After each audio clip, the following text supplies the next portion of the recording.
విక్రమ్ టీవీకి సబ్స్క్రైబ్ చేయండి. Subscribe to Vikram TV. Subscribe to Vikram TV. Subscribe to Vikram TV. Subscribe to Vikram TV. Please like, share and subscribe to Vikram TV.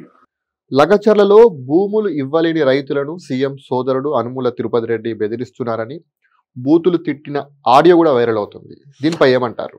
నేను ఇదే మాట వేరే ఇంకొక దగ్గర కూడా చెప్పిన, మీకు కూడా చెప్తున్నా. నాకు తెలిసినంత వరకు రేవంత్ అన్ననే చాలాసార్లు ఒక ప్రముఖ టీవీ ఛానల్తో మాట్లాడుకుంటా నేను ఫోన్లలో మాట్లాడాను, మేము ఫోన్లలో మాట్లాడమని ముఖ్యమంత్రి గారే చెప్పారు. నాకు తెలిసినంత వరకు ఎనుముల ఫ్యామిలీలా మ్యాక్సిమం ఫోన్లలో మాట్లాడరు. ఓకే, ఎవరు కూడా ఫోన్లలో మాట్లాడరు. ఏదున్నా ఐదర్ పర్సన్ అన్న పంపించి మాట్లాడతారు, లేదా వాళ్ళు పిలిచన్న మాట్లాడతారు. కానీ ఈ ఫోన్లలో మాట్లాడేది మాత్రం వాళ్ళు ఉండదు. కాబట్టి ఆ ఆడియోలా తిరుపతి అన్న మాట్లాడిందంటే నేను నమ్మను, నేనైతే నమ్మ. ఇంకోటి, ఆ లాంగ్వేజ్ కానీ అట్లాంటి అలవాటు కానీ అట్లాంటి ఆలోచన విధానం కానీ సరే నిజంగా బెదిరిస్తున్నాడా? లేదు. నేను అదే చెప్తున్నా, అట్లాంటి ఆలోచన కానీ ఇట్లా బెదిరింపులు, ఇట్లా దాడులు, ఇట్లా బ్లాక్మెయిల్లు ఇవి తిరుపతి అన్న లక్షణమే కాదు. సీఎం గారి అల్లుడు ఫార్మా కంపెనీ కోసమే లగచర్లలో ఈ హకీంపేటలో భూసేకరణ జరుగుతుందని బీఆర్ఎస్ నేతలు ఆరోపణ చేస్తారు. అంటే ఇంతకుముందు ఈ బీఆర్ఎస్ వాళ్ళు ఫార్మాసిటీ అన్నది కూడా ఈ అల్లుడు గారి కోసమేనా?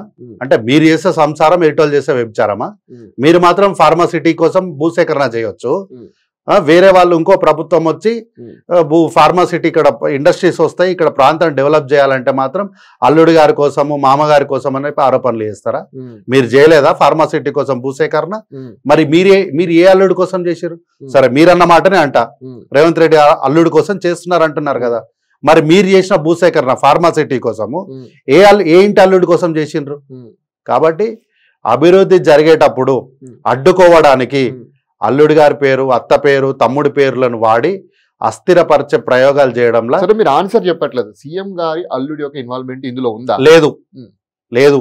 ఇది నేరుగా ఒక ఫార్మా కంపెనీ ఇండస్ట్రీ వాళ్ళు ఇక్కడ పరిశ్రమ పెట్టి ఆ యొక్క ప్రాంత అభివృద్ధి కోసము అక్కడ ఉద్యోగాలు వస్తాయి, ఆ యొక్క ప్రాంతము అభివృద్ధి చెందుతుంది. ఎందుకంటే అక్కడి నుంచి రోజుకు చాలా మంది ట్రాన్స్పోర్ట్ జరుగుతూ ఉంటుంది. కాబట్టి దానివల్ల అక్కడి ప్రజలకు జీవనోపాధి దొరుకుతుంది, అక్కడ ప్రాంతం డెవలప్ అవుతుంది. దానికోసమే తప్ప ఏ వ్యక్తి కోసమో ఏ కుటుంబ సభ్యుడి కోసమో పనిచేయాల్సిన అవసరము ఈ రాష్ట్ర ముఖ్యమంత్రికి ఇప్పుడున్న పరిస్థితి అయితే లేదు.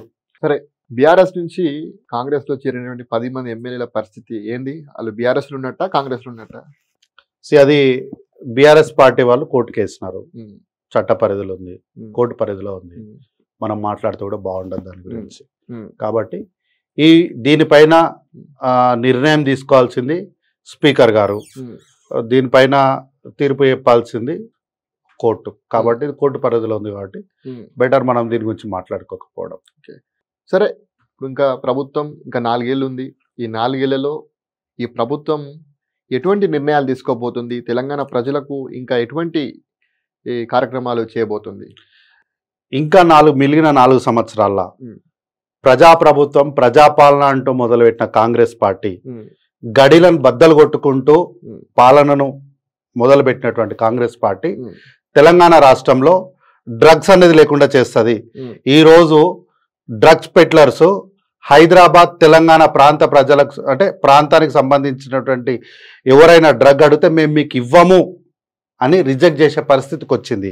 కాబట్టి రానున్న 4 సంవత్సరాల్లో తెలంగాణ రాష్ట్రం డ్రగ్ ఫ్రీ రాష్ట్రం అవుతుంది. తెలంగాణ రాష్ట్రం స్పోర్ట్స్ హబ్గా మారుతుంది. తెలంగాణ రాష్ట్రం ఆత్మహత్యలు లేని రైతులుగా తీర్చడానికి ఈ ప్రభుత్వం ప్రయత్నం చేస్తుంది.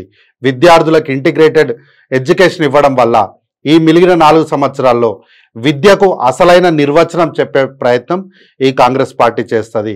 మహిళలను, 1 కోటి మంది మహిళలను లక్షాధికారులు, అంటే వాళ్ళ యొక్క ఆర్థిక వ్యవస్థ పైన, వాళ్ళ కాళ్ళపైన వాళ్ళు నిలబడి వారి కుటుంబాలను రేపటి రోజు ఆర్థికంగా పటిష్టపరచడానికి కావలసినటువంటి పూర్తి సహాయ సహకారాలు గతంలో వైఎస్ రాజశేఖర రెడ్డి గారు ఎట్లయితే పావల వడ్డీ రుణాలు ఇచ్చి సాయం చేసినాడో అదేవిధంగా ఇందిరా క్యాంటీన్ల ద్వారా మహిళలకు వాళ్ళని మహారాణులు చేసే ప్రయత్నం చేస్తుంది. కాబట్టి ఈ రాబోయే 4 సంవత్సరాలలో ఈ తెలంగాణ ప్రాంత ప్రజలు, తెలంగాణ సమాజం కూడా ఒక మంచి ప్రభుత్వాన్ని చూసి మళ్ళీ 4 సంవత్సరాల తర్వాత మరో 2 దఫాలు పైచీలకు అవకాశం కాంగ్రెస్ పార్టీకి ఇవ్వడానికి ఏవైతే ప్రజలకు మంచి చేయాలో ఆ మంచి మొత్తం చేస్తుంది.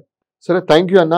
ఈరోజు మా స్టూడియోకి వచ్చి ఇంత అద్భుతమైనటువంటి సమయం ఇచ్చి తెలంగాణలో జరుగుతున్నటువంటి పలు అంశాల మీద మాట్లాడినందుకు thank you. Thank you so much.